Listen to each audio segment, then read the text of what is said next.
mama said to run with the law.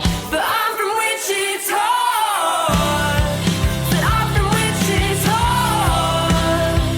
You're fucking Wichita. And my dad, he said, with yours you fight for it.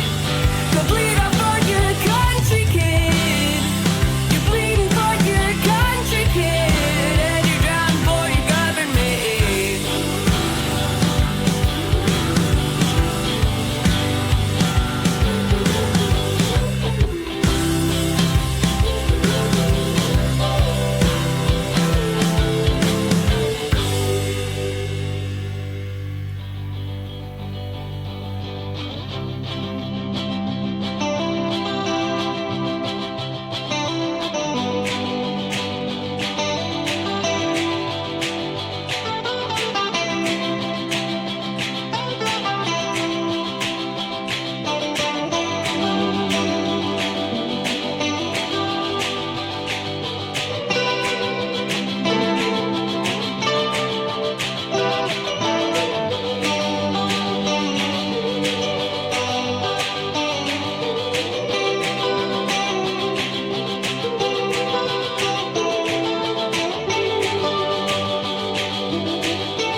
What up, everybody? Welcome back to another Thirsty Thursday podcast. Fucking coming at you all fucking worn out and Dude, sunburned, tired. This is number 62, right, Derek? I don't I even know. think Hell, I don't even know what day it is half the time you're this the only week. one that you're the only one that keeps track of that shit. I listen. Well, to sometimes I get it wrong. I think. you. I probably still agree with you. He's Whatever like, oh, you yeah, say. it sounds good. I Whatever you think say. the only way you'd probably disagree is if I said like some way number off, like 48 or something. You'd probably be like, nah, Yeah. I don't know about that.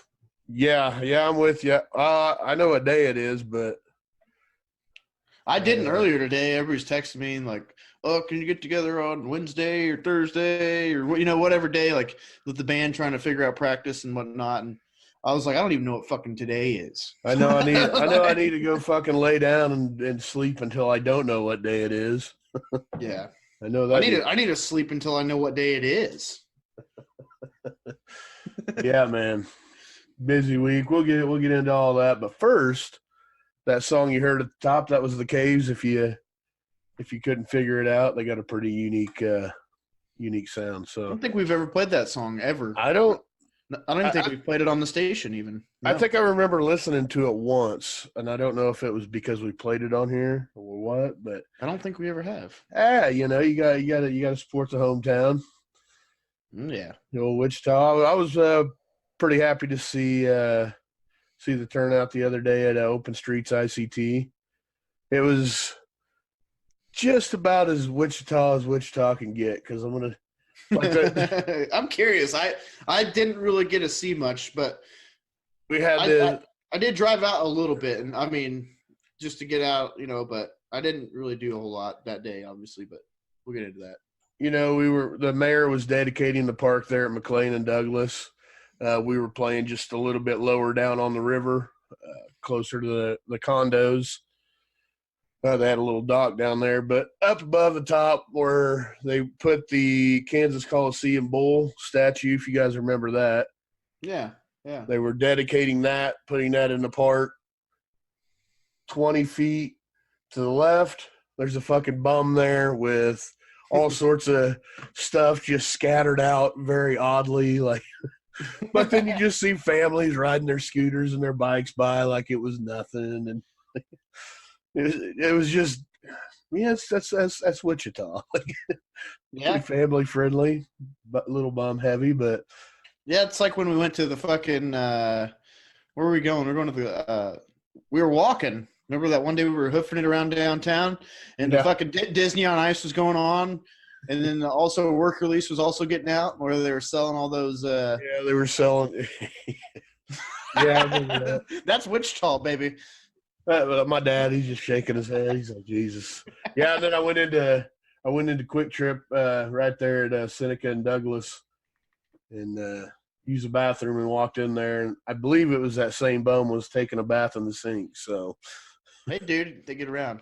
yeah, not to make fun of anybody or anybody's situation, but I was like, and then my kid was bitching at me because she didn't get the flavor of slushy she wanted. I was like, hey, I just walked in on a bum taking a fucking bath in a sink. Are you really gonna? Is your life really that bad that you didn't get mango fucking? Shut up. Yeah, it's not. Yeah, But anyway, it was a cool thing, man. We didn't. I won't say we had a great turnout where we were playing, but like I said, we were kind of down under the bridge a little bit. Right on the water, but we did have, it was like everybody would stop and listen to a song or two, kind of hang out up top, We had a lot of people fucking clapping and hollering and yelling good stuff from up there on the bridge. And not bad stuff. No. Well, there might have been too. You just couldn't hear what they were saying. You fucking suck. Yeah, thanks. Like, just couldn't hear what they said. But no, then there was the bike trail right in front of us, and we had a lot of families and people just stopped that were coming through, song or two, and get on their way. It looked like there was a shitload of people there. Yeah, I actually messaged the Facebook page to see if they had an idea on attendance or anything like that, but they never got back with me. So I think it's a lot, though. I mean, I don't know if you can even track that or. I mean, maybe. Because it was just a come and go. Like, you don't get tickets or shit like that. You just walk in. So I don't know if you can even track that. I mean, it's got to be more than 15,000 people, though, Well, I think I seen an article last year. They had an estimate of like 36,000 that were down there. That was just what they were guessing. How they get their numbers on that, I don't know. But they thought this year was going to be a lot bigger. And I mean, the streets are pretty full. I mean, it looked pretty fucking busy down there. So, I mean, I don't know what 36,000 people cruising by looks like. Yeah, especially on like a couple mile stretch. Yeah, it was, what'd they say, 4.1 miles? Yeah. Some people went from one end to the other, and.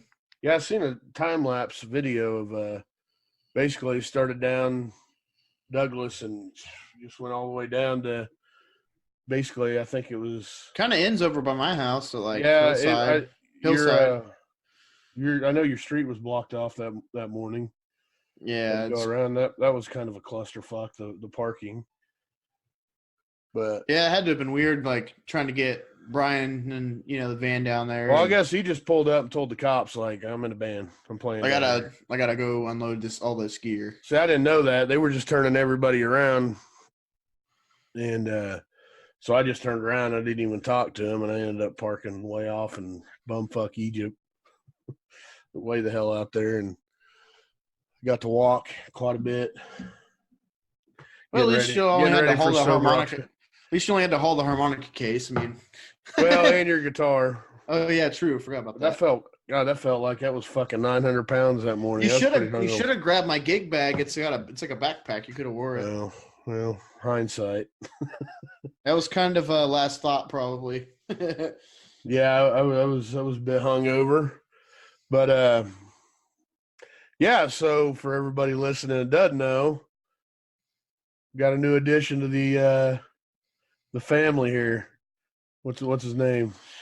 Jameson Pierce had a kid. I was supposed to play the show, with these guys, and we were kind of messing around in my garage on Saturday night, and I got a phone call, and next thing I know, I'm at the hospital, and yeah. What was it, about noon or so you had the kid? 11, like 11 o'clock in the morning. Yeah. So you still had time to get to the gig, but well, That joke's never gonna get old to me. I did get out of the hospital a little bit later than that because I wanted to go let my dog out and that sort of thing. I wanted to go take a shower because I went straight from like playing the gig the day before to hanging out to playing in the garage, kind of sweaty, and then being at the hospital all night. I was like, dude, I need a shower or something. Yeah, I can imagine that. So I came home to get that done, after the baby was here, and made sure everything was good and made sure everything was clean. Didn't trust me, did you? No, it wasn't that. I really wanted to let my dog out and make sure I needed to go get the car too, car seat and car, that sort of thing. The last thing I said before he left, man, I was like, give me the keys. I'll take care of the house while you're at the hospital. I was like, oh, Jesus. Jesus fucking Christ. He's got like a big ass margarita or a big ass Bloody Mary in his hand when he's saying it. Like, I'm like, uh-oh. No, it wasn't even that. It was like was it a Bloody Mary? No, I don't remember what I was drinking. It was vodka, big ass vodka cranberry. Oh, that's what it was. Yeah, we somebody's fucking idea. Oh, let's drink vodka tonight. It's like, yeah, you know what? Vodka cranberry sounds kind of fucking good right now. I just wanted a Moscow Mule. I think it might have been my idea. I was like, well, that sounds good. Bloody Mary sounds good. We'll just fucking drink vodka tonight. Like, fucking between your beer and the vodka, like different mixed drinks, sounds pretty good. Fucking horrible idea. Dude, we finished off the better part of that. Oh, trust me. I went and looked a little bit ago, and I looked at the bottle, and I was like, oh, my. That was a lot of me. I figured it might have been. Just fucking Malachi was, well, he was done. We were having a discussion, discussion. The next thing I know, he was falling asleep on your porch, man. We drank quite a few beers before that, before we ever even. Yeah. Yeah, I was taking shots with my mom at Old Chicago. You left before that one. Oh, you taking shots with your mom? Damn. Yeah. That was kind of crazy, though. I was just like, I got to go. Whole band was set up, dude. The band was fucking rocking my neighborhood out, dude. That was wild. Yeah, it was either you go to the hospital or somebody was going to call the cops on us because that right after you left, that kind of took the wind out of the sails. Yeah, I was kind of like, But I was kind of happy because I was like, dude, I don't want to deal with the fucking cops tonight. No, definitely not. But you had drunk Brian and drunk Gus. They're like, let's keep playing. It's like, fuck them, fucking rock band. We a fucking band, or what do we do? Fucking pussies, fucking. It's like, I'm out. I'm out of here. I gotta go, dude. See y'all. Swindler came back for like a bag or something, and yeah, I was like, Derek said he had it. Did he have it? He was like, it was all right. I don't know. See, yeah, no. I got it. I had it. House was all clean. Kind of. Yeah, it wasn't bad. It wasn't in bad shape. I remember eating some of your food. I don't remember what I ate, but probably some pizza, dude, because I found a pizza box somewhere. Yeah, I ate some pizza. I don't even remember where I found that. It was like somewhere random too. Like it wasn't even like I threw that in the trash. Oh, maybe. I don't remember. I've been out of it. Somewhere random like the trash can. Yeah, well, I don't know. I've been out of it ever since I left that moment. You know what I mean? Completely out of it. But yeah, that was interesting. Kind of had a feeling though, man, because she looked pregnant as fuck that morning. Like, yeah, like I seen her. Like she didn't even make breakfast or nothing. You might not have realized it because you see her all the time. Like I showed up there, and I mean, it looked like if you would have fucking poked her with a pin, she would have just fucking. She was fucking pregnant. I was like, God damn. She wasn't feeling too good and shit. So it was an interesting day, but that's all over with. Baby's at home. Life is good. How big was he? Was he like 8 pounds? Fucking. Yeah, 8 pounds, 3 ounces. Fucking big old fucking meaty kid. And he was early, so he would have been even more. That's crazy. 2 weeks early, he's still fucking 8.5 pounds. Right. But He's a big old boy. yeah, man. So yeah, congratulations on the baby. Thanks, man. Make it up there and see the little feller sometime.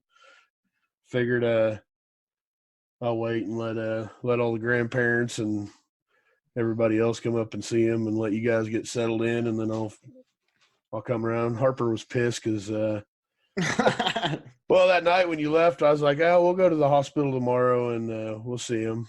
But at that time, like, yeah, I don't think the time just worked out because you had to go to the show, and then by the time you were done, you were probably just done, period. yeah, and I had to get her home, but she was pissed off at me. She's like, are we not going to the hospital to see the baby? I was like, no. Well, I was sleeping anyways. It's all good. Yeah, I figured. At that point, I was fucking out, dude. I'm not about to go bother you guys. Like, you just had a kid like 3 hours before. I'm not going to go, hey, what's up? Swindler and Edge, and then ended up coming up there like later in the evening and Right on.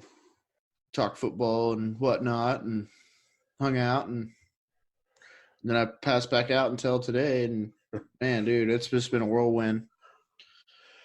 Yeah, I'll be up there soon.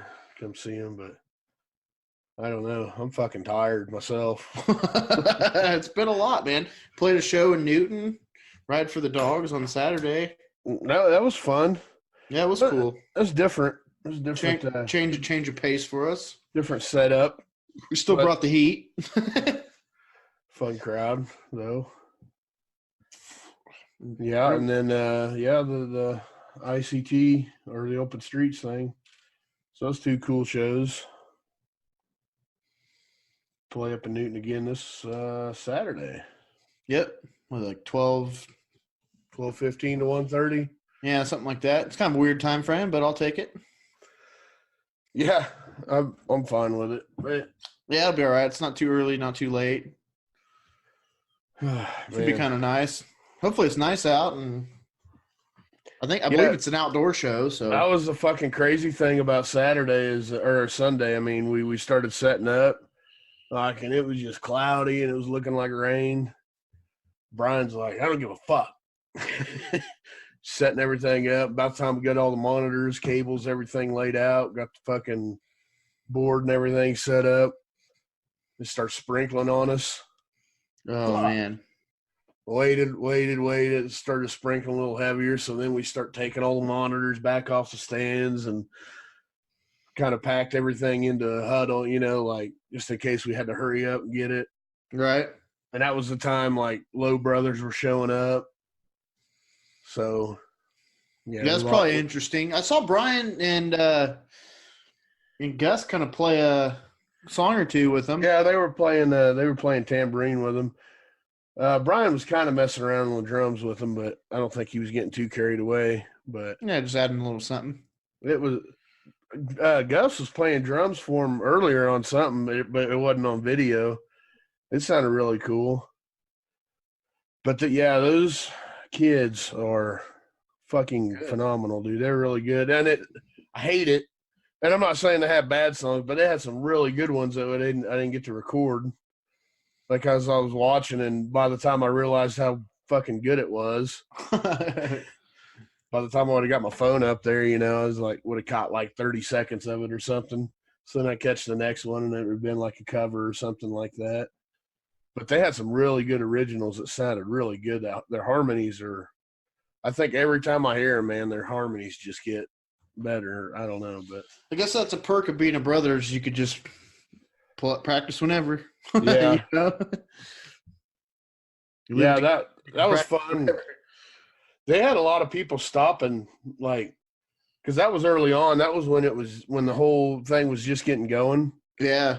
So that's when you seen a whole lot of people up on the bridge and shit, like, stop and just stand there and listen, because their fucking voices are so unique, and the way that was set up too, the fucking sound just carried. It sounded as good like way up on the street as it did. Like it was just weird because we're in like this bowl. Almost. Yeah, so it just kind of it just travels everywhere. Fucking traveled. Like I walked all the way up to Jesus, 300, 200 yards away or something like that, probably. And it was fucking still just as loud. It sounded just as good up there as it did. That's cool, man. So, yeah, but they had a lot of people stopping, and that was early on, too. So, I'm glad that was a good show. it was weird. We didn't have Dan there. Yeah. And we had a lead guitarist that We played 30 minutes with before. Yeah. The second time we ever played together, we put him on stage, and he stumbled a little bit. And, I mean, he's not a regular guitarist. Like, he doesn't do this all the time.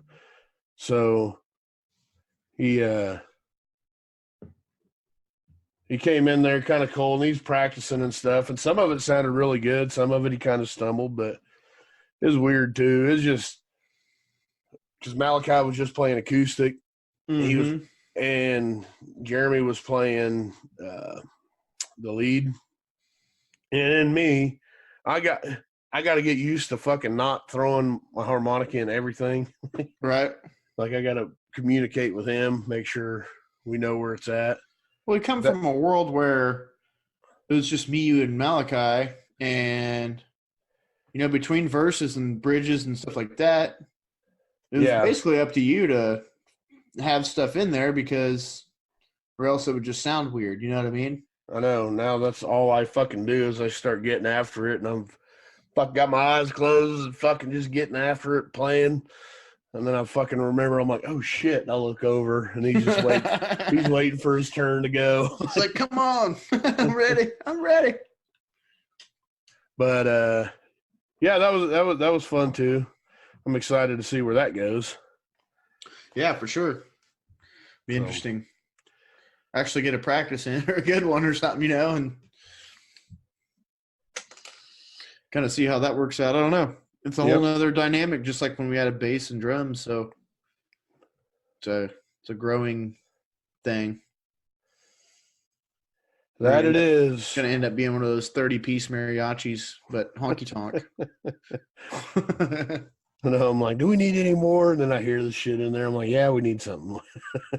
We could use some more. Yep. Yeah. But anyway, that was our weekend. Pretty eventful. That fucking wore me out just talking about it. Dude, just thinking about it, it's a lot.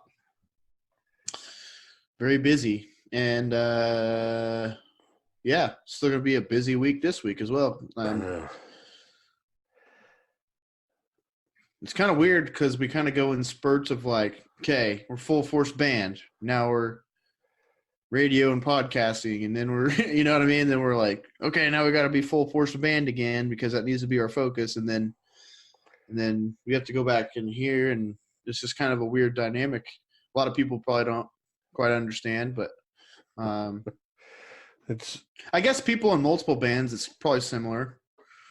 You know, you're just so busy doing different things. Yeah, I suppose that's probably a good analogy. Then again, I don't know, but I assume it's fairly similar feeling. A lot of organization. It is. It is. There's a lot of moving parts. It's fun sometimes, but goddamn, I'm telling you, I'm getting wore down. Derek, speaking of wore down, if your AC or heating unit wears down, hey, give Alpha Heating and Air a call at 316-765-4492. It's about time for fall. It's about to start cooling off, so it's the perfect time to get your heater checked out and your AC checked out for next year. Go ahead and get the jump on that. Give Alpha Heating and Air a call at 316-765-4492. They will hook you up. Look at that. You like Perfect. that? Perfect. Fucking professional son of a bitch. Hey, man. I'm surprised I did that good. Maybe I just need to, like, go on no sleep and then do this from now on. That's far better than what usually we're talking about something vulgar and insane. And it's just the worst segue you could imagine. Lead into the sponsors, and it's like, oh God, they gotta love that part. Like prostitute lawyers and stuff. Yeah. Or misconnections or whatever the hell we're talking about. Something not right. Well, man. I know today in studio in the second half of our episode, I believe we have Andrea from Spaghetti Productions and Aaron. Fueled by spaghetti. So, like I said, I'm exhausted here. Don't fuck that up because Andrea will come Andrea, after you. I think she'll give me a benefit of the doubt in this situation. That might actually be something I edit right there just to save your ass a little bit. Just leave it in there so she knows how tired I am. All right. Fueled by Spaghetti Productions. And Aaron from Slow Coast Media, Lively Up, Everywhere else. promoter, your favorite bass guy, dreadlock guy. I don't know. He does a lot. They got something cooking or what? They working on I don't know. them two. They've been working on stuff. They were doing The concert series. Yeah, them two are once they get going, man. there's no stopping them. Curious to see what they have to say because I bet you there's something cooking, something brewing. Well, it's always a good time talking to them. We've talked to them a number of times, and just kind of interesting to see what they're doing because they're always doing something different, you know. That's what I'm saying. It's not like you check in and like, oh yeah, we're doing the same thing. No, that's never the case with them. But that should be a good time. I think. I don't know. We'll see. Those two are kind of like you want to see them and hang out as much as possible, you know. But you never get to see them because either like we're always busy and they're always busy and right. There's always some shit going on. But yeah. God, I haven't seen Aaron in a minute. No, I usually just randomly run into him places. I know. Kind of how that works out. I haven't seen him in a while, but we do get to play a show October 13th. Maybe that's what they're talking about. Maybe, hopefully. I'd hope they'll be talking about it. It's coming up, and they're both involved in it. It's going to be a fun show. It is. And since the baby's here, I will be able to play that show. Yeah. I wasn't sure because that was supposed to be around the due date, so. I know. I was worried because of the 19th, the Fall Fest, and I was like, man, if she goes past her due date, you fucking could possibly be dealing with that, but it all worked out. Hey, remember she was fucking pissed at me because she was buying Chiefs tickets a while back? And yeah. This was there. Yeah. That was that day. Yeah. Yeah. She was mad at me. It's her fault we couldn't go now. Fucking books a show on a Sunday. I was like, hey. Who books a baby on a Sunday? Oh, shit. That would have been, there ain't nothing you could do about that. So. Yeah. Well, glad she didn't buy them tickets because none of us would have been there. Right. Well, I would have been. No. No. So, yeah, man. We got anything else to speak of? I don't know, man. The interview. I think we get into the interview, but first I think we play a track for the peoples. Yeah. Which one are we going to play? Since I'm so tired, Derek, I think we should play Insomnia. Very fitting. From Live from the Basement, because I have extreme insomnia at the moment. You're going to keep having insomnia because that kid's going to be crying. So I think it's so fitting to play that song at this point. I don't know. I don't know what you think. What do you think? Yep, that sounds good to me. It's perfect.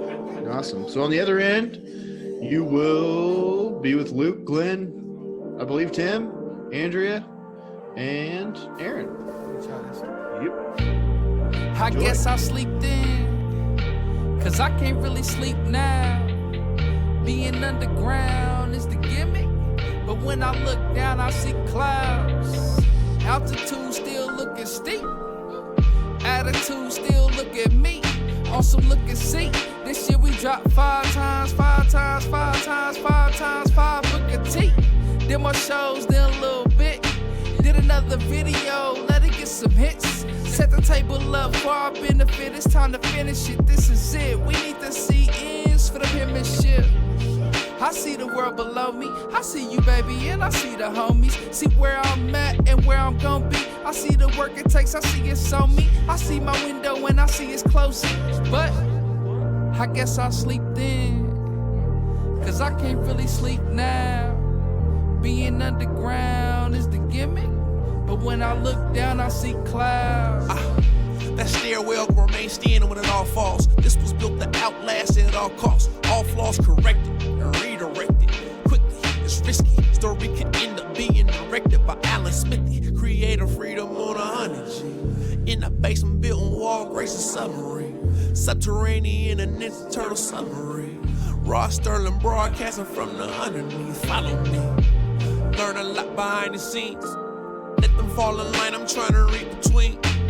Let them fall asleep, I'm trying to set the scene. Let them fall asleep as I proceed to try to catch a dream. Y'all be in the basement, y'all see the hours needed to make this only to garner under appreciation. Woe is me, oh I know, no we not supposed to be vulnerable.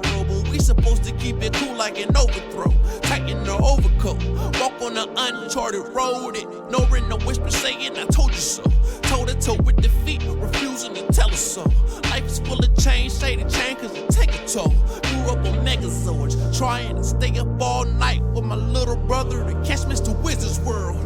And with that in my blood, I knew I was different. Not the fact that I watch it, but the fact that I actually spit it. Y'all be talking about that money, but don't actually get it. I be talking about them progress, cause I actually miss it. I know how I look, a writer judging covers a book. And I apologize, the rest I talked all over the hook. But I can't sleep now.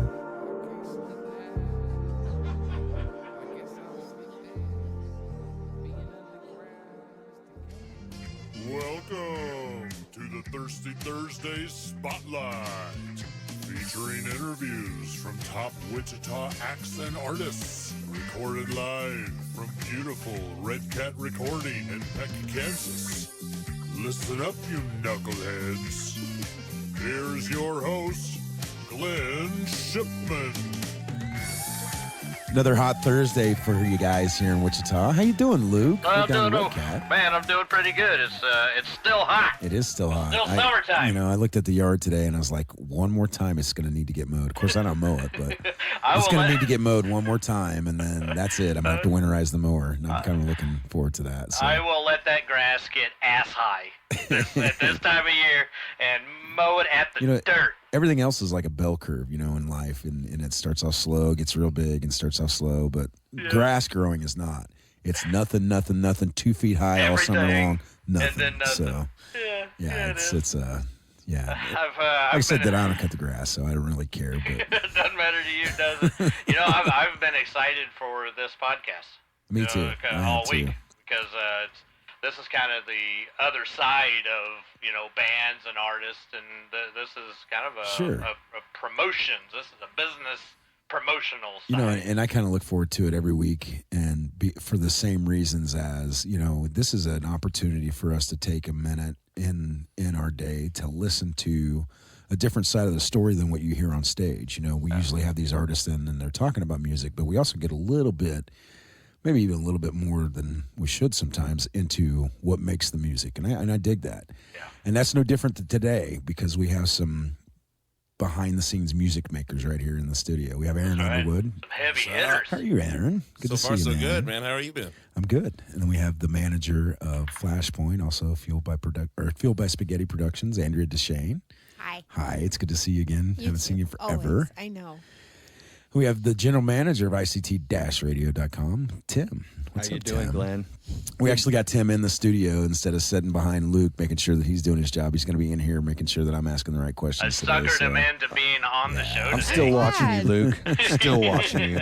See, notice I put him, he's facing away from me now. That's good placement. Good placement. I thought it was important to have him in there, though, because, he's got great insight of what we're talking about today. And one of the reasons that I was excited when I saw this on the calendar, we had an idea about what we were going to talk about. We thought it was going to be about a promotion campaign that you guys had going on. But really, the thing that I wanted to talk to both of you guys about, because you've been in the music scene for long enough to know what works and what doesn't work in Wichita, and what you guys are doing to find out what does work and what doesn't work. So That's Aaron? part of the process. And how it's just a gamble. I It's mean, a- honestly, Right? it's a gamble. Roll the dice.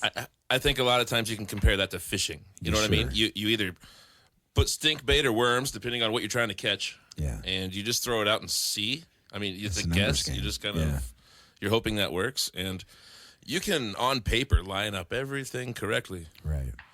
And then the day of the show, just nothing's falling into place. You end up losing money and, Yeah. you know. Or you end up making money. Yeah. You know, it just depends. Because Now, do you you've been change in, your formula? Or you've been in bands that have done well. I mean, and let's go back through some of those bands. You know, you were in the Terry Quiet Band. Still am, actually. Well, yeah. Back, yeah. By the We're way, back doing yeah. some shows. But for a long, well, let's even go back farther than that. You were in a very popular band here in Wichita called Old Phil. Oh, that's way back, yeah. Yeah. So, That's 20-some years ago. but from date yourself. from the Oh, yeah, yeah. perspective Band of was that, awesome, by the way. and put butts in seats. Yeah. You know, and I think we need to center on that phrase today, because I think that's what this podcast is going to be about, is how do we get butts in seats? And Aaron has seen it done the right way, the wrong way, and the weird way. Back in the day, man. I mean, so speaking of Ophil, it's like that was kind of the beginning of my career, I guess, or me getting into music. I was 14, 15 years old, you know? And we were able to rent out what was at that point the Crown Bingo Hall. It was a bingo hall, literally. And somebody would come in, throw a stage in there, throw a PA up. We would have regionally touring ska bands come through there, like MU330, Skank and Pickle. I remember a show with Mighty Mighty Boss Stones. Wow. We did a show with Seven Dust when they were still in a Winnebago. Huh. Bloodhound Gang came through there. Oh, wow. And it was a bingo hall, straight out. We just rented it out, and people showed up in mass, man. It was amazing. So what do you think is different now than then? Because, Well, all right, you know, even then, the attraction was that Ophil was it was a one-off. I mean, we were probably the only ska band in 300-mile radius or something like that. I mean, there just wasn't a whole lot of that going on. It was a scene that actually, for some weird reason, just timed out really well with us. We were on the way into our career as a band when No Doubt hit, when Mighty Mighty Boss Stones had another little resurgence. Like, ska was hot there for a minute. Real Big Fish. Right. There was a couple of those bands that were hitting. So when they hit, we were the only game going in town, and so we could just kind of rent out so this it's bingo luck, hall is and what make you're it go. saying? Or Well, I mean, yeah, it probably was had more luck. to Maybe do. it was following trends. I mean, Alex Thomas was the lead singer of that band. Right. And, I mean, brilliant businessman. I think he was going to school at Southwestern in Winfield for business. Southwestern so, like, College. yeah, maybe he saw that trend coming and Yeah. hit that. Maybe it was just dumb luck. I don't know. I was 15. I wasn't paying attention. So you're kind of pushing us to the belief that it was the right place at the right time, and it was maybe that's what. To a point, and some of it might be oversaturation, supply and demand. You know what I That's mean? what I was gonna ask If we're the Andrea only next. thing going on as far as that ska or reggae thing, we win. How do you feel the market is saturated right now, Andrea? Because you get to see Andrea, by the way, does a lot of bookings for all of the Rose Hill events. She did Rose Music Fest. You're doing the Christmas Hometown Christmas this and year. the Rose Hill Hill Fall Festival. So you have the access to many bands to come in and try to. And I constantly get emails now. So yeah, you know. So, yeah. How do you think we're saturated? Do you think it's heavy on one side? Do you think there's a standout band like what Aaron's talking about? I kind of have to lean towards like what he was saying, that it may have been just like, I don't know, a fluky. I mean, like, he's in a reggae band now. Right. We don't have I'm a trying lot to of recreate reggae. that experiment. Like there's not much reggae going on, and within 3-4 months, like he's like booked through the rest of the year almost. Sure. You know, is like. So yeah, I don't even know how to answer it anymore. I get a lot of rock and alt bands. See, and I think wanting that's to where I do was getting to. things. Yeah, there's a lot of rock and alternative rock. We do have a lot of rock bands. Alternative and rock is more like my background of Sure. things, and being with Flashpoint and just my music history too, just personally. things that I've leaned towards when I was younger. But I think there's not much going on for them. And that's kind of where my heart is. Like as far festivals as festivals and things like that. I'd like to kind of push something eventually, maybe, for that. Kind of like Aaron with his reggae, is like, it'd be Creating kind of his own fun doing a reggae scene, Sure. And having a reggae festival. I mean, we've had people throw at us ideas for the solo. I mean, like Tim, my husband, he's the lead singer of Fall Festival. See, I'm like all He's over the the singer place. of the Fall I know, Festival. right? Of the Fall Festival. Anyway, Flashpoint. Yeah, I haven't been so many directions this week. But yeah, like he does an acoustic thing, which is Dining Alone with Tim Shane. And Glenn, you do your own acoustic thing, Sure. And we had someone throw at us, why not an acoustic festival? Well, of we have sorts? plenty of those acts. And we do. Yeah. I mean, Dusty Grant and like a bunch of other people, Some like really good ones. yeah, some phenomenal. See, and I'll kind of tell you a little bit about why I do some acoustic stuff, and it breaks down to two things: money and exposure. Straight out. It It does, Straight up. because a lot of times we're contacted by venues and they may not be able to meet the minimum that we need to have our 6-piece now band, Yeah. but they'd still like to have some type of us in there. Right. I Or can book a solo guy for $150 for a 3-hour gig, but you ask a full band, 4 or 5 member band to do a 4-hour gig on a weekend. You're only paying them $300. Yeah, well, the money splits a lot better. a little different, yeah. But well, they they and want to kinda, pay you $300. I mean, yeah, I, I know what you're I'm saying. sure you and I are milking a little bit more than that. Yeah. or there's the like with Tim, to just use him as a musician example. That's all he wants to do. That's his passion. That's what he loves to do. And Glenn, you're the same way. Aaron, you're the same way.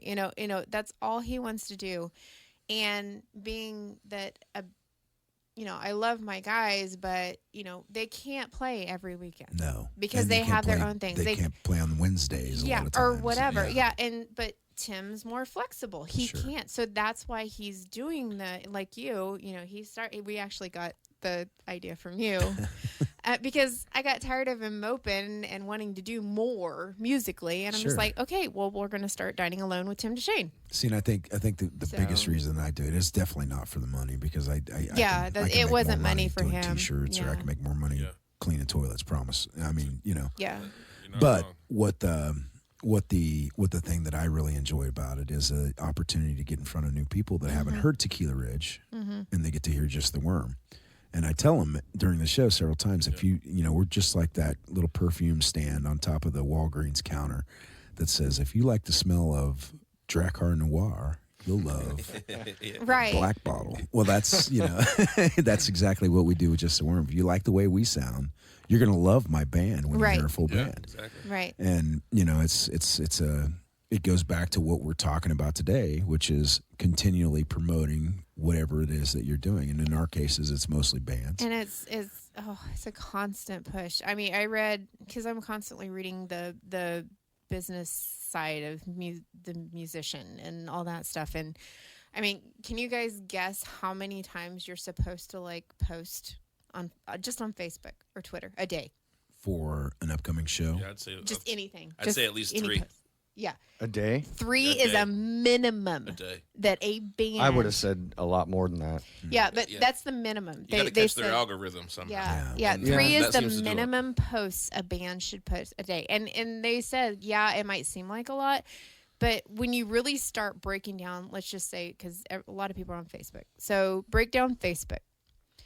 You post that 3 times a day, and it's like morning, noon, and night. Just say that. And then, but people are on different times. And then you have to take into consideration the way the news feeds tick. Sure. If someone is not actively clicking on your page, it doesn't show up in the news feed. And I think Tim and I have talked about that in the last several weeks about, and you can go to ICT Radio, our Facebook page, and you can see that we're trying to put out some stuff that actually generates Interest. user interest. Yeah. And we're trying to get people Clicks, to likes. like to share, to comment. Because those three things, once you get a like, share, and a comment, then it pushes it into Andrea's feed or pushes it into Aaron's feed. And then they go, oh, you know what? I'm going to comment on that. Now it's in all of Andrea's friends' feeds. Now it's on Tim's friends' feeds. It compounds. Right. Yeah, right. it compounds. And you guys were around when, Flashpoint was really starting getting going. And what we really pushed and what I still push with all the events that I do is Tim was very adamant about tagging other bands. Sure. Every post that he would do, he would tag other bands. Right. And so we just have kept with that. And it's wonderful. It's beautiful to see that 3 years later, here we have, like, in retrospect, tagging other bands. We have Tequila Ridge tagging other bands. We have, and it's just, and it not only promotes, it shows the camaraderie amongst the bands around here, but it also helps your fellow friend band get an extra like maybe on their page or, So I got a great story about this actually, because we cover a song by a band named Dubbest or Dubbest. They're another reggae band. They're nationally touring, right? So we put up a video of us playing at the Elbow Room. We were playing their song, and we tagged them in it. They responded to us, commented, "Great job, guys! Killing it. Love to hear it." And next thing you know, we're conversing with their manager, and he's telling us places to put our new single. Nice. He's telling us, hit this guy at this magazine, hit this guy here and there. So that's great. We got a slap on the hand for something. Did you really? Well, I guess it goes both ways. See, it does. And that's you promotion. just don't know. That's from doing a cover. Yeah, we got Really? we got pulled. We got pulled and a slap on our hand. Can you name that cover? Maroon 5. Oh, really? Well, but I've heard stories about him. I'll send Adam Levine a text and see if we get that taken care of. Thanks. No, apparently he has some sort of lock and key under his music. Cease and desist. So because of that, though, that happened 2 years ago. 2 years ago. So because of that, if I post anything on YouTube, I do it under like I got like some sort of some other dude like did that. no, just like I'll title it something totally different, but it's like a play on. Was the he chorus just or something. intimidated by Tim's voice? Right. Tim has got a voice. Yeah. Yeah. He was like, no, you do it better than I do. Fucking stop. So, one of the things that Tim and I were talking about in message, the last couple of days is that, and we're talking specifically about maybe Red Dirt and country music, but, I've always had the opinion that if you were born in Texas and you played country music, if you're average or close to average, you're going to be able to make a living doing nothing but music and never leave the state of Texas. That's true. Yeah. That's not so much the case in Kansas. It's like we have some of our country bands that even here in Wichita that are 5 times the bands of what I'm hearing coming from, but they're not from Texas. We don't have that legacy or that history. Oh, but the metal scene. We don't. I guess what The metal that's what I was scene getting is at is we don't have that. There's not a Kansas chart, or right? like the Texas music chart, So I'm wondering if that's where we need to start focusing. There's no infrastructure here. There's no entertainment lawyer in Kansas that you can call. No. Right. Where does that start though? There's where no does that infrastructure major get booking. Built? It starts with like really people like us. Yeah, exactly. I mean, straight up. I mean, right now you have a We're radio gonna have guy, to build you have it. a production. You know what I mean? I mean, we have promotion. We have the grassroots of it. Well, and Andrea said, it's like, there's so many different types of bands or whatever, but I know this in my heart to be true that if one of our guys on our radio station or gals or one of our bands makes it on the national circuit and get a little bit of popularity, guess what's going to happen to the Wichita music scene? That's going to blow up. Because that's what Austin. happens. That is our goal. Austin, Seattle. I mean, No, that's what I keep New saying. Orleans It's right like now this is is like a rumbling. There's like a. I keep feeling there's like, and this is like arts on all levels because that's really my own company, Fueled by Spaghetti Productions. We are a multi entertainment. We're not just like we helped with an art gallery last Friday, so we're coordinating all types of arts. But there's like this rumbling. I mean, with the final Friday, well, it's fine. First Fridays They now, switched it. right? Yeah, Yeah, it's they First switched it Friday. up. So, you know, this final Friday / now First Friday thing, you know, it's really taken off. And I've been down there, and there's quite a few people that go down there. And just the music and the entertainment and even the theater, you know, it's starting to happen. It's just, what can we do? What needs to be done to kind of like tip? You know what I mean? It's like what tips the we're- scales into successful shows? right? Because like even the last show that Aaron and I partnered on with Browntown, you know, Productions, it was a fail. It was great. It was learning. a break even. It was a break even. It wasn't a total fail, but it was like, but yeah, it was that. It was a learning, and it was another one of those that all of our numbers are right. We're doing all the right things. Yeah. What's missing was Audience. the support. Well, I think The that's audience. the purpose of this radio station, and I know Tim will agree with me, and I've said it on almost every podcast, and all four of us in this room, and Luke included for the fifth, we want butts and seats, no matter how, Right. you know, and you know, and I think that is kind of the mission of ICT Radio is 100%. to get butts and seats, Go to shows. go to shows, yeah. I mean, we say it all the time. So, you know, what kind of things do you think need to happen here? Because I know that you and I have talked about this for the last 5 years about how to get people in seats, but and you know, and it's we're going to changed. talk about it for another 5 Yeah. or 10, bro. I mean, the whole scene's going to change every time we turn our head, you know. But I think actually, Tim, this conversation that we had earlier about what's the consumer going after? I think that the stuff that's given to them is given to them on a national scale. You know what I mean? Like everybody's looking at such a larger picture, because that's the media that's available. I mean, on the internet, that is a worldwide format, you know. And so you want to have your finger on the pulse of what's going on a national level. Sure. You know, so a lot of times the local level, I think, is superseded by that interest. You know, so I think that things like I don't know.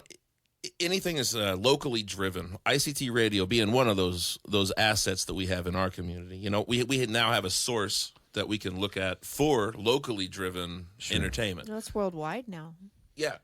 I mean, they're 130 countries Yeah. and Yeah, all for 50 sure, states. for sure. Right. But on a local level, we can tune in and find And out. it what's is happening. mostly listened to locally. Yeah. Sure. And But that's yeah, great, and that's man. always been our goal is to, you know, create this community within the music scene that it can be a resource for people to use, not only for consumers to hear the music, but for, you know, bands to get together and be like, oh, well, that's kind of what we sound like. We should get with those guys. They seem to have a better following than we Right. do.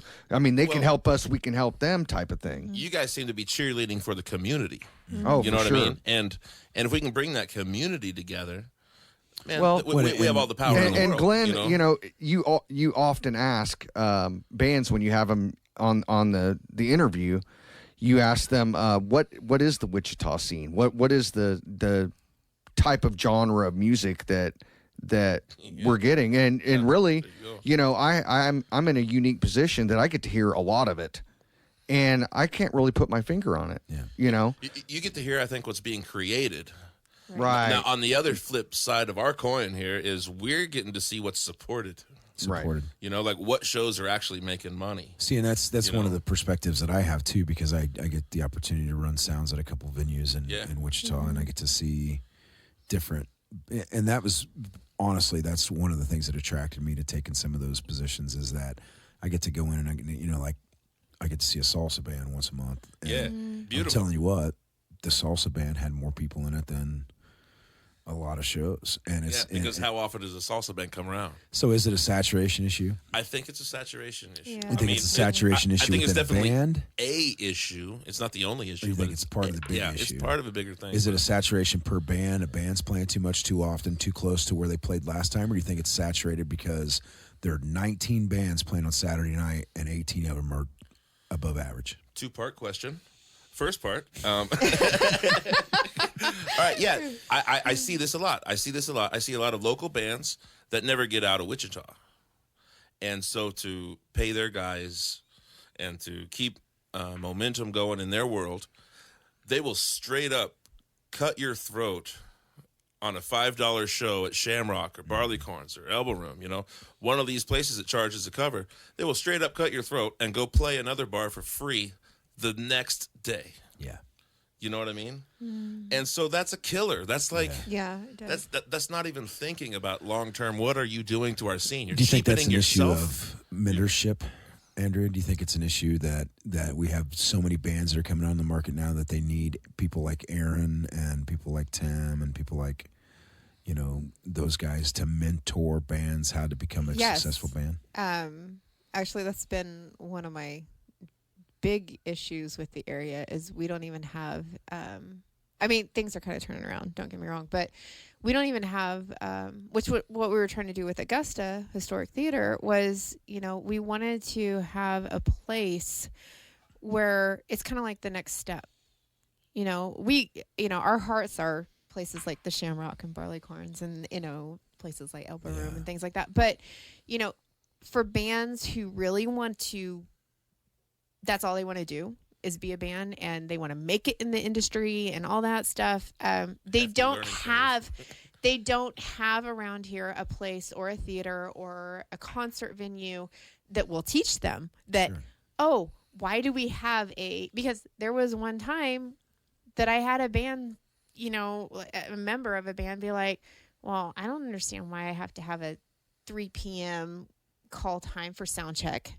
We don't play till 9. We don't play till 9, and I'm like, and that's when I realized, I'm like, oh my gosh, they don't know. Yeah. It's not that he was being snotty or any of that, but he just doesn't know that if you go to Los Angeles or New York, if you really want to tour, go to Austin or any of those. I mean, some of the bars in these bigger cities have a 3 p.m. I mean, it's not even a concert venue. It's a bar, and they want you to be there at a certain time for sound check. But they run trivia from 9, or from 5 to 9 or something when you play. Right, but you gotta be out. Can't be making noise. And I mean, my heart is the bands around here, but at the same time, it's like they are uneducated, and unfortunately, there are several bands who don't put in the time. I mean, that's why maybe they don't know to put in the time.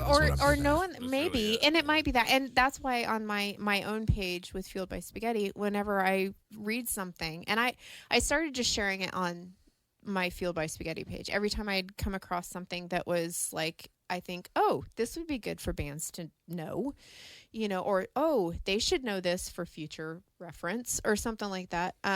I actually started sharing it on Wichita Musicians and like some of the other, and I started getting feedback on those like, hey, thanks for sharing. I didn't know this.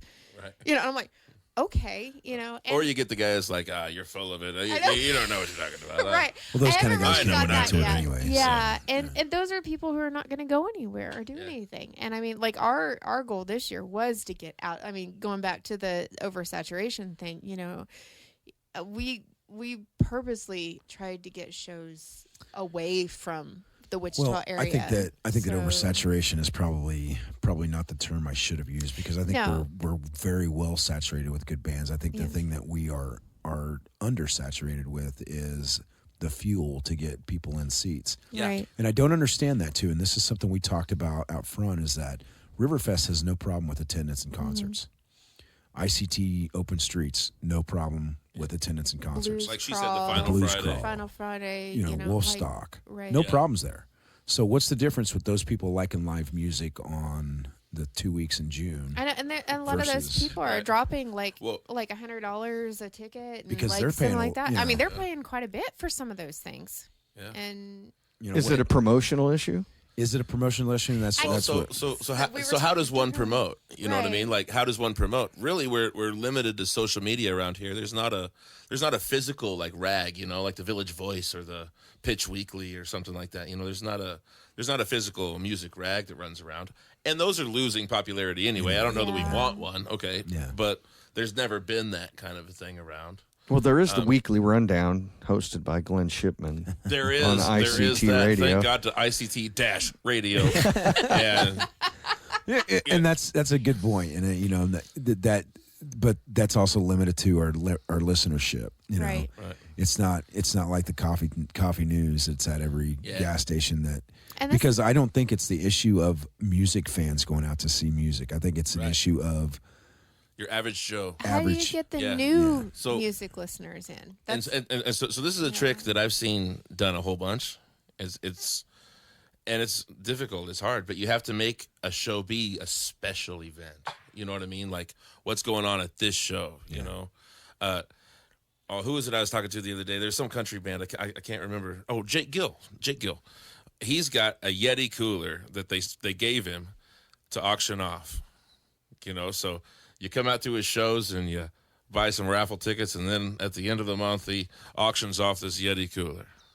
You know, it's a little thing, but it is something that you can say about your show that's not just come see me rock out. Kings of Fallen do something similar where they have a guitar that So I wonder how much Facebook actually limits us and gives us the impression that we're reaching more people than we do. Oh, yeah. Right. And then you add to that, I mean, not to down Facebook, but, you know, now you can promote, you know, and you pay them out. You pay them out. And we did that with the Rose Music Festival. And we promoted, and I'm not sure how much, I don't know the numbers on that, on how much we did it, but, you know, for the most part on that, we got, this is crazy, and I love Rose Hill, I love you guys, but we got Derby and Wichita. Yeah. Was our highest numbers. What's the highest population? In Rose Hill. Yeah. You know, But I mean, still, you know, like with all that advertisement, with all that pushing, we did radio, we did the promotion, we did all kinds of things to try to do that. I did the whole like 2 or 3 times a day, if possible, you know. And so I wonder if being a little less technical might be the key to some of this. And this is something that Aaron and I have talked in the past, and I'll bring it up to you again, Aaron. In the day, and maybe somewhat still today, but in the day, street teams were the thing. I was going to say something about that. You know, I wonder if we can't modify street teams that the way they were, you know, 10, 15 years ago into street teams for Facebook, because I think we've all three talked about likes, shares, and if we had a group of 6 people that were on your street team, that every time you posted something, boom, they were reposting it, they're talking about it, they're engaging between. And that's what needs to be done, because, okay, so we were actually talking about that too with the Augusta Historic Theater thing, that, you know, Aaron and I could only share so much. Right. Like, if you truly love Tequila Ridge, if you truly love Lively Up, if you truly love ICT Radio, you know, then share it. So your friend, spread the love, definitely, because that reaches more people that way. And it actually shows up on your like thing, like how many shares that you have. And because Facebook breaks down everything for you if you're admin on it. But it needs to be shared. It needs to be put out there. If you like For the Birds, you know, then share their events, you know, because that's the only way. I think the shares are good, but I think, you know, from my experience and what I've seen, though, a share is one thing because it gets it into your newsfeed and the people who happen to see your newsfeed. But what really gets it into people's newsfeeds is the comments. The more you can get a post commented on, the more it gets shared, and then secondly, the more it gets seen. So, and then there's Street Beat. So for the Flashpoints album release, you guys were talking about it has to be something, you know, gimmick or whatever. We had WSU's dance team come in. We had authors come in. We had artists come in. So it was a whole event. We had ICT Radio was there. They made it like you were like, wow, this is impressive. We had like everything. That's what actually started Fueled by Spaghetti Productions. And Kevin Hansen, he was like, please don't stop this. Like it literally had not. The dust had not settled, and he's like, do it again, you know. And I'm like, we'll see. But what we did, and I forced the guys, and they probably weren't too happy. The final Friday just happened to be the day before. And so we went to Final Friday, and I printed out a bunch of handbills. Tim, Flashpoint Tim, not ICT Radio. Anyway, I don't know. You might be still. We'll call him Timothy. Timothy. Yeah. he's That is like my name. Yeah, he's like a firm believer that. I mean, that just the old-fashioned walking up to someone and being like, "Here, I have a show on Friday." Yeah, there's definitely And something we to did that, and we had, I don't know, we ended up having, I'm trying to remember, like 300 people rotation through the and door. How do you get bands to sign on to that? Because I know even me, and I hard think to I find did pretty time. Yeah. decent with promotions, but I don't always print posters, and it's like it's so easy for us to do. We have a poster We've gotten away format, from it, and it's too. like Yeah. it's $10. I got an app on my phone. I can Yeah, design you a I poster mean, right now while we're talking. I know, that's what I'm saying. We have an actual poster blank that all I have to do is plug in where it goes, and a little ad mat. Yeah, and it just boom, Well, boom, back boom. in the day, we had our guitar player. He was he still is a phenomenal artist, but he would do these black and white, like hand-drawn handbills that we'd print up and pass out, and they were awesome. They looked great, and I know that was just part of it, but we had a lot of friends, and we were always able to pull a really good crowd. So you think Facebook's making us lazy? And this was, before Facebook. Kinda, yeah. This was before Facebook. I mean, we'd get out and go down to Douglas and say, "Hey, we're gonna be playing over here at Rock Island Live," Right. It's finding tomorrow these night. other maybe it's maybe bands need to start doing that more, like using these big events like the River Fest, things like that. It's already established, so why not walk down there with a few handbills and say, "Hey, if you like what's going on here." And it gets you in the scene. Gets you out seeing shows. Doesn't even have to be that way. I mean, it could be as easy as I'm playing the Shamrock Sunday. Mm-hmm. So last Saturday, I should have had my handbills printed out and went down when the Haymakers were playing and said, "Hey, next week we're playing." Right. And that's it. It takes you 10 minutes, you're in and out. I saw Big Red Horse do some stuff like that, and I wonder if it's a mixture of all things considered. Is that there's a good Facebook portion of it, there's a good Instagram portion of it, there's a good physical print media of it, there's word of mouth. You can never do too much promotion. No. Yeah, it's definitely multifaceted. Yeah. Right. Do as much as you can. It on is each different facet. than 2006, 2008. I mean, it's night and day. Well, we're going to make a post. Actually, we're not. Tim is going to make a post about this on our Facebook page, so you can be looking for this. This is going to come out on Thursday. So on Friday, tomorrow, you guys can be looking, and we're going to ask some of your insights for what you guys in the band world have done to get butts and seats. And even if you're not in a band, especially if you're not in a band, I think it'd be a good insight for somebody that goes out and sees shows Yeah, occasionally. what would does cause draw you you to- in? Right. And then we'd even encourage you to ask that question in the post, of course, to a couple people that would like to go to shows, and why haven't they come to shows? Because I think that's that market research is something that we need. Is why is my mom not going to shows? Her son's in a band. Right. Why is she not at shows every week? She's addicted to a PlayStation 4. or whatever. Right. It's like, and then that goes into we're not to date us all, but we're from a different generation. Sure. Going into now we have streaming, and we have nothing against you, podcasts, and but I'm just saying that we have all this technology now, and I really think it has hurt all the arts on all because for example, just going back to our event, the album release event that Flashpoint did, I had, actually, it was Eric or Derek came up to me, and he goes, "I don't think I ever would have thought to going to a museum until today." Like an art museum, because he went in and saw our artists and some of the things that they were doing and stuff. And the Wichita Art Museum is free on Saturdays. By the way, yeah.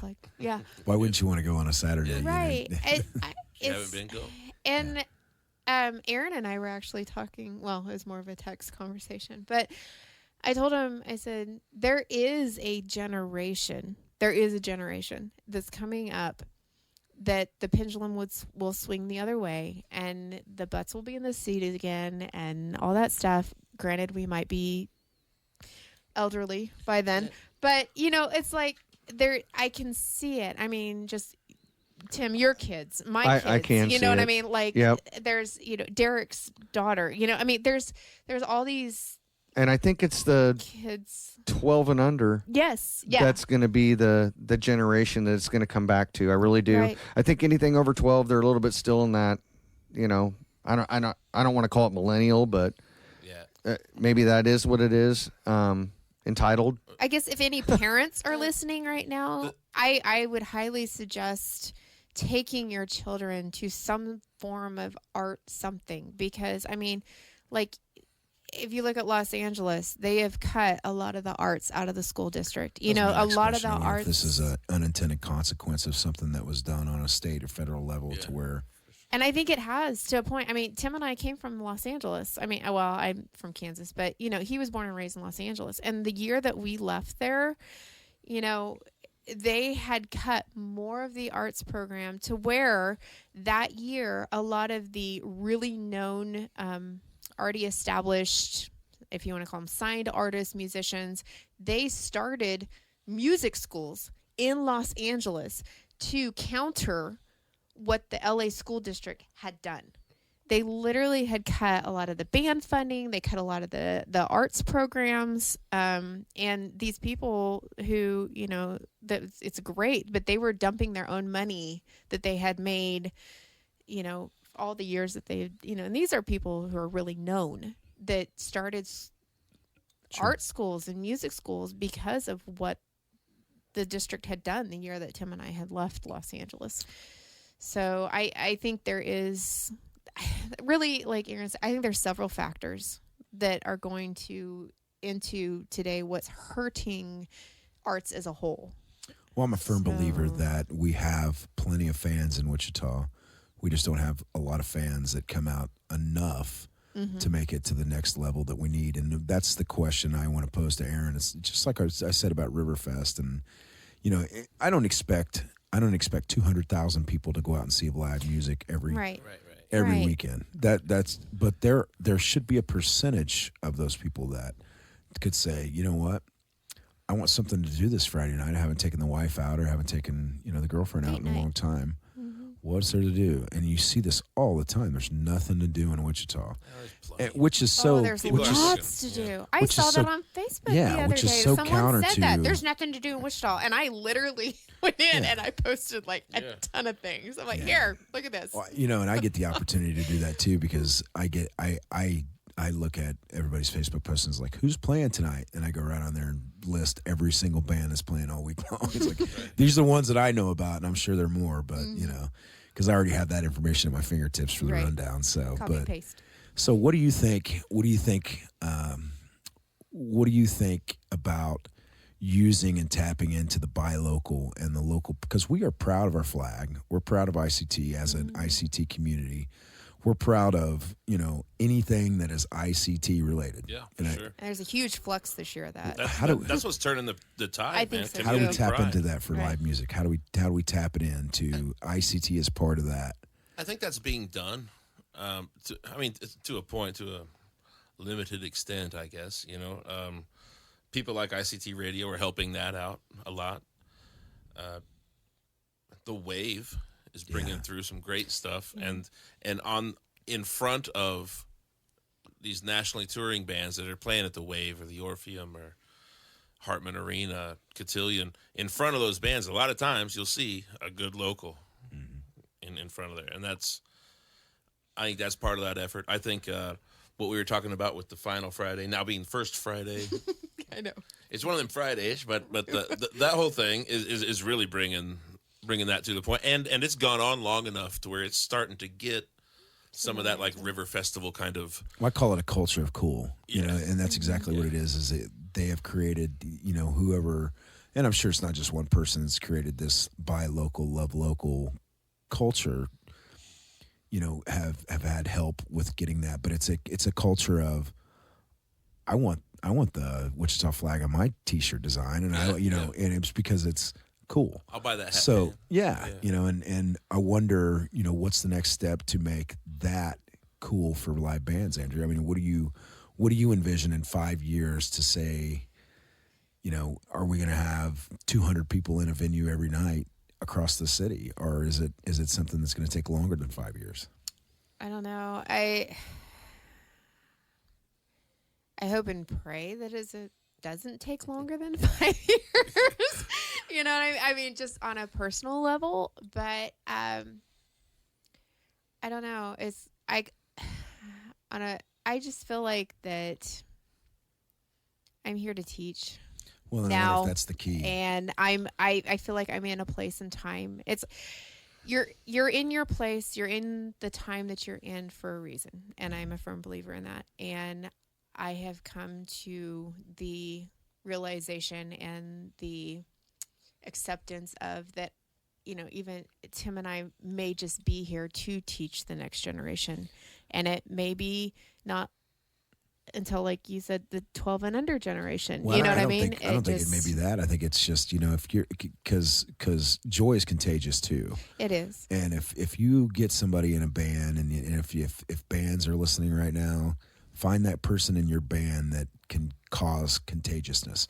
And if we get people contagious about getting excited to go to shows and getting people excited to tell other people about the live music scene that we have in Wichita, then soon that virus is going to spread, just like viruses do. And this is a good one. Yeah, it's got to be a group effort, though. It does have to be, you know, everyone's got to put, if that's what the local scene wants, if that's what the local arts want, then everyone needs to pull together and push together and instead of apart. Right. You know what I mean? Like, and I think we're doing good with that though. I don't see a lot of band animosity like I used to. Yeah, right. I don't see it so much on the band level, but I remember, 10 years ago you had Kenny Ballinger and Alex Thomas and Adam Hartkey. Those were your promoters. Yeah. You know what I mean? And now everybody and their dog wants to promote shows and get in on that, and it's working. Good for them. And it's bringing a lot of really cool stuff through. And I'm like, no, I'm not taking any bands. Go to Aaron. It's like keep getting emails, and I'm like, oh. You know, Aaron, you and I have talked about this in the past, and I think it's valid today too, that we've always wanted to get a band union together, in a sense. Not a union. I hate to use that word, but anything that gives me insurance. That's what I'm talking about. Right. I mean more like a coalition of bands that come together where we send, you know, a representative from however many bands we want to a monthly meeting to say, these are the things that we're seeing in Wichita. These are the things we're not seeing that we want to see. These are the pay issues that we're having. And pool our strengths. Because just like I said at the beginning of the hour, is that if we have one band that makes it from Wichita, it helps us all. Right. Every single one of us. Right. We're going to get eyes on Wichita. That's how it you goes. know, and it doesn't matter what genre it is. Or which band. Exactly. I don't doesn't. really care. No. Yeah. Right. I mean, it's all about exposure and cooperation, in my mind. You know, but it takes people like Andrea to organize things like that, you know. And so if there's anybody, because Andrea has so much on her plate, if there's anybody that wants to organize a monthly band meeting where we get in and talk. Or if we can just get Andrea an assistant. Yeah. Yeah, if we could just get her an intern. Right. Well, sharing of information is important. I think that's one of the things we try to Yes. do here on the podcast, too, is share information so that other bands, because, you know, like we had Doug Adams in here 3-4 weeks ago, and he brought some insight into how to be a band in a big venue. You know, he talked about some tips and tricks to get on and off stage. I mean, those kind of things, like Andrea said, you don't have any idea about. Right. You know, we've had Kenny in here, and he's told us about what it takes to get booked in one of his venues. We've had Justin Brown, and that also talked about, because he owns 3 of the venues in town that book live. You know, so on our end, we're trying to get that education out. But I think you're right that that's just a grain of salt compared to what needs to happen. Right. It takes work on the band's side too. It has to be contagious. They have to want it bad enough to do the research. And I, like, even with Flashpoint, what I do with them is if I find something, I send it to them. And I'm like, because I'm not God forbid something happened to me, I'm like, no, you guys need to know this stuff. I don't care if you're the drummer. I don't care if you're the bass player. I don't care if you're the lead singer, drama queen, whatever. I don't care. But ownership. you need to understand the business side of this industry because, time after time, I have seen so many okay, just throw the Beatles out there, okay? Anybody that knows them, they've gone through so many different things that have, dumb decisions and things that have screwed them out of money. And Michael Jackson owned the rights to their music for a while, still or does he still do? Yeah, okay. I didn't know if his the estate the does. estate still He does. doesn't really have any ownership of anything, but I'm just I didn't know if afterwards He owns worms. because I thought McCartney got a hold. Anyway, that's another story. yeah, Anyway, McCartney so did got buy a hold back of some masters of it. Yeah. But still, it's just like right there. Do research on like other bands who are really known, whether you like the band or not. I don't care if you like the Beatles or, the King or, whoever, but look at their career. Right there Look would at their help. business plan. Their business plan.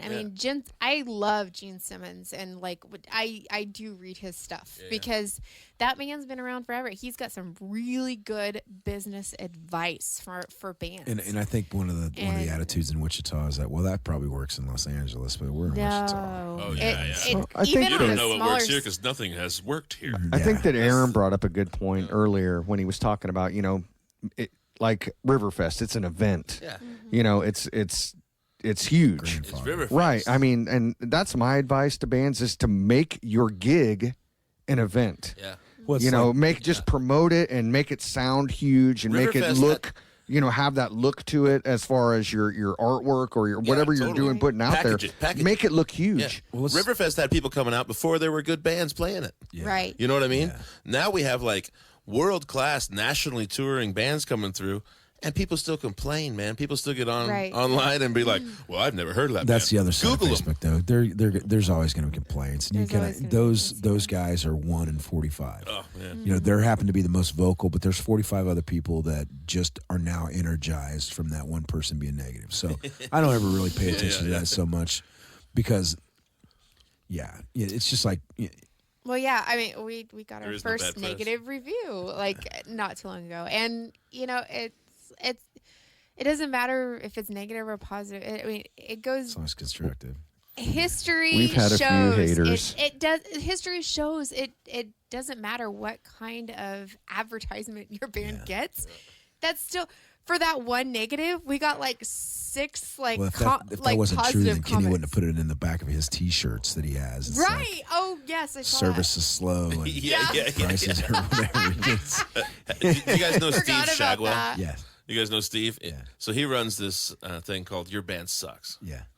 And it's awesome. He writes the worst review of your stuff. Yeah. And then he gets footage of them reacting to the review, and it's the most hilarious thing you'll ever see. But It's the awesome. best promotion too. But the though. best Right. promotion, yeah. So you Right. can straight up say your band sucks, and it's a good promotional tool. Right.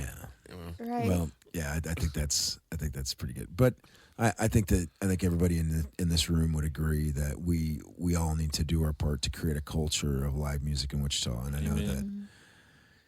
I think that's where the answer is. Facebook's not going to be the answer. Instagram, the Beat Street News. That's not going to be the answer. It's going to be a combination of a culture of musicians creating a fire to fans that want to go out and see live music. Because honestly, if you look at New York back in the 80s when punk rock started coming around, the place to be was CBGB's. Right. We have a CBG. We have 3 CBGBs here in Wichita. I mean, we have, we really do. We have bars that are getting those acts that nobody's heard of through that. We have 3, bar owners or venue owners that really love music. We have 3 CBGBs in Wichita. We have 3 Billy Bob's Texases. But what we don't have is people who believe that. We need people to understand that. You could have saw Justin Wells just a couple months ago, and I think in the next year, Justin Wells is going to be in every house. And that was, it's like, it's crazy the talent that we get coming through Wichita. Yeah. And if that doesn't tell you that we don't have talent in Wichita as well, I don't know. It's crazy the amount of talent we have in Wichita. Yeah. It's blows me away every time I listen to the station. I mean, it's incredible. So, Aaron, what's next for you? What do you got going on? All right, so in the winters, I kind of go studio mindset. So we're actually sitting here at Red Cat a lot with Luke and making some tunes happen. Yeah. We just laid down our second track, following up the Through the Light single we just did. This is for Lively Up. For Lively Up, yeah. Terry Quiet Band continues to tour. We're going to play Iowa and Omaha coming up here soon. Jason Callahan, we're still running around, bringing whiskey-fueled outlaw country to the masses. Oh, yeah. Oh, and speaking of this promotion thing, all right, so Jason Callahan, we play a lot of small towns in Kansas. Sure. Everybody shows up to those. Because there's one place to show. Because there's to. one place, That's one why thing we going started on. moving around, Everybody too. shows up there. Yeah. So I'm kind of digging the small town tours. That's working out real good. But for me, man, I'm trying to build my own studio, get some stuff working on. No competition. It's a totally different studio, Luke. Don't shoot me that look. I got you. I'm gonna go work for you. But yeah, always something, man. There's always something going on. You know that. What's next for Andrea and the guys? Well, there's two different entities there. Because Andrea, you have your own stuff Right. outside of Flashpoint. For Fueled by Spaghetti, we're doing, well, like you mentioned earlier, the Rose Hill Fall Festival is coming up in October. And then December, we have Hometown Christmas. I personally am just coordinating kind of that whole event in general with a bunch of other people. And then hopefully we'll be back in here come January, February at Red Cat. And Tim's been working on some stuff for Flashpoint. And Waz really wanting to write some new stuff, our bass player. So we have a new drummer, Esley. He's phenomenal too. So we've been in some transitions as Flashpoint this year. It's always rough when it's always on, when you have a member that's been part of your band for almost 4 years or longer, and then circumstances take it away, and it's not necessarily their own personal, so it was really rough for us to lose Eamon this year. Really rough. Esley's doing really great. I don't want to downplay him. Sure. But at Monster Mash Bash in Augusta, Eamon's coming back. This is the first time it's announced. Eamon's coming back for a show. Good. So he maybe there's some promise and maybe a fill-in on him. And then Tim does the Dining Alone with Tim Shane. So you can say he has a booking in the Philippines come December. Oh, wow. So that'll be fun. So Wall gets married. Yes, I'm telling everyone, Wall, you're getting married, and so we're flying to the Philippines, and he's going to be singing at his wedding. So yeah, yay! That's awesome. I know. So I'll be the flower girl. I mean, whatever. Yeah, anything that gets me to the Philippines. So I don't know if that's a good Aside thing or to the bad eyes, thing. but All I'm of happy. all of our members will be taken by then, so maybe I shouldn't announce that. Sorry, ladies. I know, sorry. Yeah, right. What's next for us, Tim? Man, just keep on building up this music scene. We got a lot of things and ideas.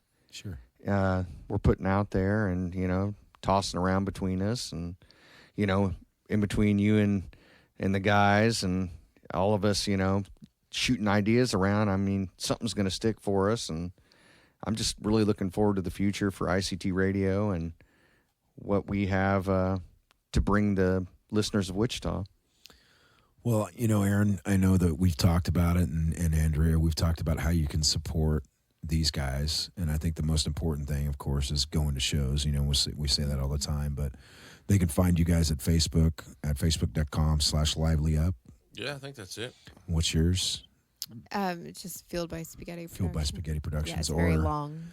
And like I said, Flashpoint Band. Like I said, encourage your friends to comment and and stuff like that, because that really does help bands, and that doesn't really take any effort. It's like, it really doesn't take any effort to say, Tim, did you see this? And then Tim is now looking at that post. And so are all of Tim's friends when Tim goes, neat. You know, and that's 3 seconds of your day, but you've helped the band out immensely because now you have 60 sets of eyes that maybe 2 of those people will come to a show. Right. You know, so if we could encourage you guys to get a little bit more active in, you know, because it's not just hit and share and like, it's engaging in the conversations. And it's real money. I think I get 1/7 of a penny every time that thing streams. Yeah, so that's good. That's real money. Some ways you can support us, of course. You can, like the guys talked about at the top of the hour, our sponsors, you can visit them because they do help keep the lights on here.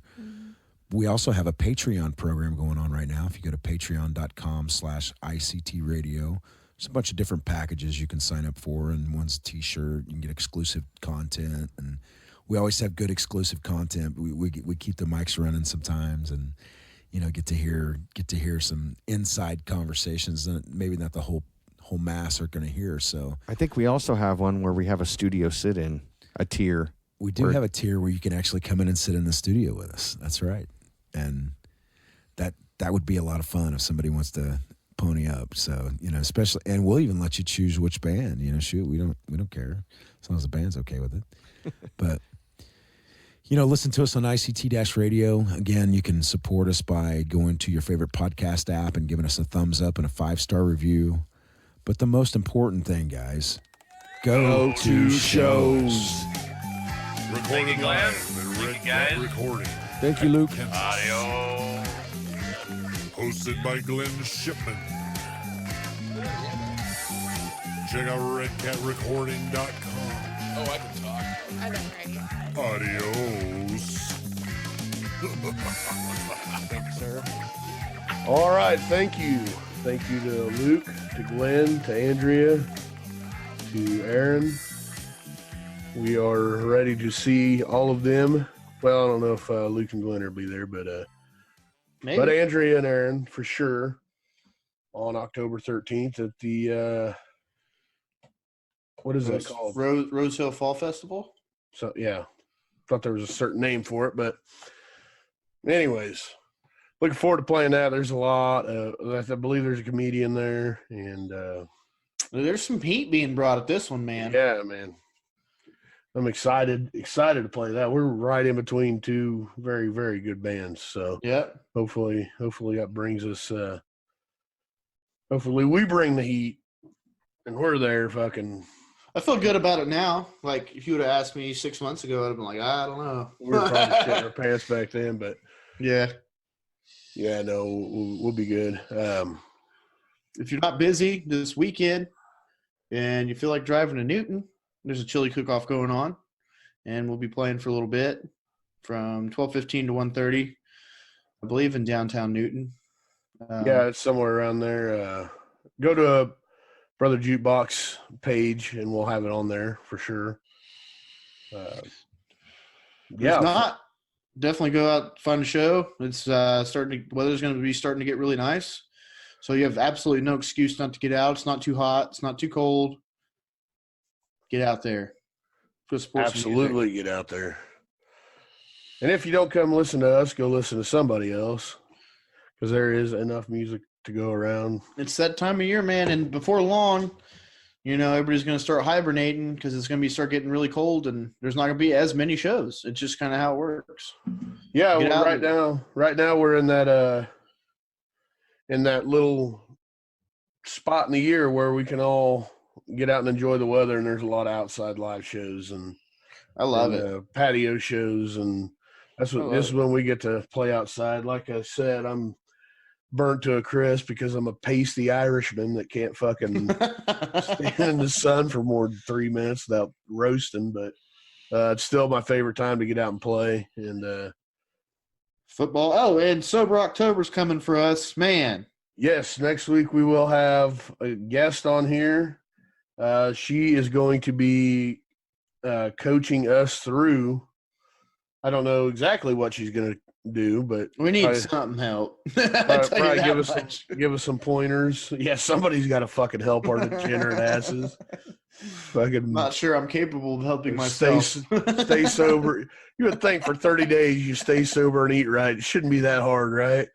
Well, Have you met us? Apparently, we got to bring in a health coach for this. So. I look forward to that because I'm always down to learn something. And yeah, she's very knowledgeable. Like I said, she's been a sponsor on here before, and I don't know if she's necessarily sponsoring the Sober October, but she's going to be a guest. I think she'll pop in on here every week. I don't know how we're going to do that, but we'll figure something out. But yeah, she's at least going to be on there next week and give us some pointers and tell us what to do and how to do it. Because next Thursday's episode, we'll be a couple days into the sober activity, Ooh, yeah. And that's the roughest period, the first few days. So I was already looking up how to beat the keto flu. Yeah, I've tried to do keto before, but I've done it before. You get this flu-like shit going, and it is fucking miserable.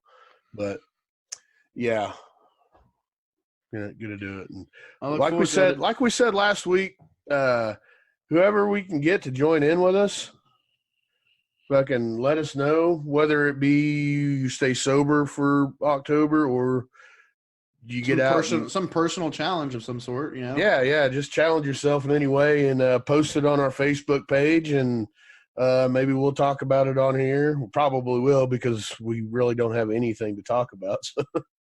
So if we're helping you better yourself, then that's way more important than anything we'll talk about. So absolutely get on there and post shit. If you walk a mile that day, let us know. If you quit smoking for a month or drinking or whatever. I think we might be on next week's episode as well. Potentially, right? I don't know. Oh yeah. It's looking like we may be the band. We may be the interview on there. So that'll be pretty interesting as well. We're an interesting bunch, because that's like right before the Sober October starts. So getting all this boozing out of my system before then, and plus hanging out with Glenn. You might want to get that out of the way now. He's been known as somewhat of a bad influence. I know you're listening, Glenn. He's doing it too. Yeah. So we'll get this. We'll have to have him on there, as well, checking up on him, and obviously he'll be out the studio doing his thing too. But yeah, it's gonna get interesting around here. We may be at each other's throat. I don't know. Turn into some real interesting radio real quick. I look forward to it. As always, I predict a lot of F-bombs. Oh, yeah. Angry F-bombs. Lots of clear thoughts. We'll see. But, yep. Go like our Facebook page, Thirsty Thursday podcast on Facebook. Subscribe wherever you listen to podcasts. Doesn't matter where. Just give us a subscribe if you would. Like us. Listen to our episodes. Tell us what you think. We're always down for feedback. If there's anything you guys want to hear in particular or any song requests, we also take those in lieu of a lot of times we get submissions and we throw those on there, like new ones. Sometimes we don't. So if you notice, this week it was kind of a throwback. It's been that way the last few weeks. I think we're getting to the end of everybody's album releases and EP releases, and we keep getting a few trickling in there, but I think everybody's busy playing now, so everything, they're not recording or coming out with much new stuff. Yeah. So if there's any songs you want to hear in particular, if you're a band and you want to get your music out there, send us a message, and we'll think about it. I'm kidding. We love all you guys. No, we love all you guys. Just continue sending your music in. We'll do our best to keep promoting it, and we'll just string you along. Yeah. Messages, and we'll think about playing your shit. I'm kidding. Damn. I'm kidding. But we try to methodically think about what we choose every week. Having a baby is supposed to turn you into a fucking teddy bear. You're going the other way, man. I know. baby's fucking sharpening you into steel, dude. Like, I know. Just fucking asshole now. I gotta be ready for no surprises, you know. But yes, go check us out on ICT-radio.com. You can go request songs there as well. Yep. 24 hours a day you can request songs. So if you didn't know that and you want your band to be heard more, just go request your own music. Hey, I heard there was a station, some FM station that was, we shall not mention, wasn't working today. Yeah, well, you know whose station was working? Ours. Yeah. Now, I remember a time when ours wouldn't work. Shh, you're not supposed to tell them that. But that was so long ago that I don't really remember when that was, but it was a long time ago. See, you're supposed to keep quiet about shit like that. Well, hey, it doesn't even matter now because our shit's solid. It is. It is, man. So, well, we better get out of here before we get in trouble. Start an Anchorman type war. Like, we're just gonna meet up in fucking Old Town Square and just fucking. My weapon of choice is deer leg nunchucks. I got the hooves on the ends, dude. Mine's my bare fucking hands. Right, dude. No, anyway, see, that's sleep deprivation. Makes me say idiotic things. Therefore, I'm getting the hell out of here. So, all right, we're gonna go out on one song. Who are we gonna play? We are gonna play Kill Vargas. What song did we decide on? I think we decided on No Gold. All right, man. Well, no gold it shall be. All right. We will see you next week. Peace out. Later.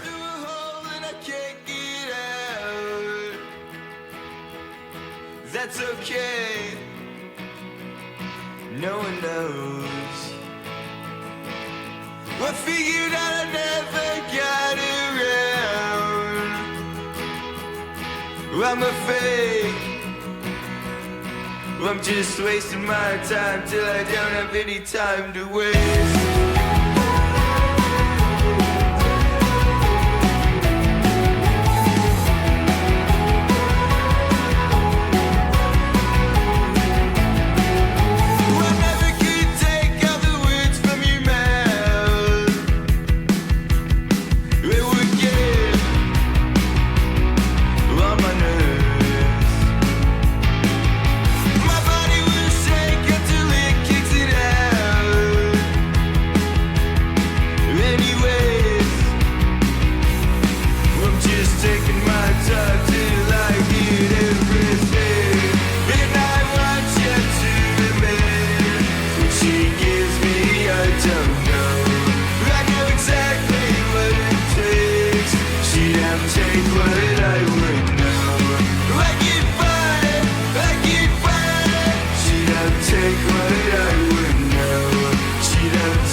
Getting old makes it rain, makes it pour.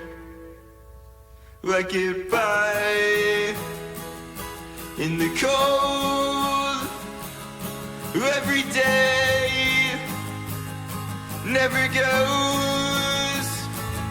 I get by. There's no gold that exists in the world. I get by.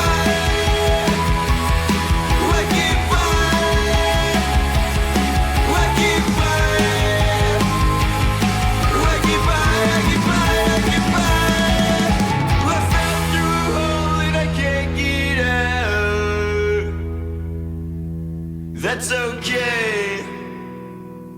No one knows. I figured out I never got around. I'm a fake. I'm just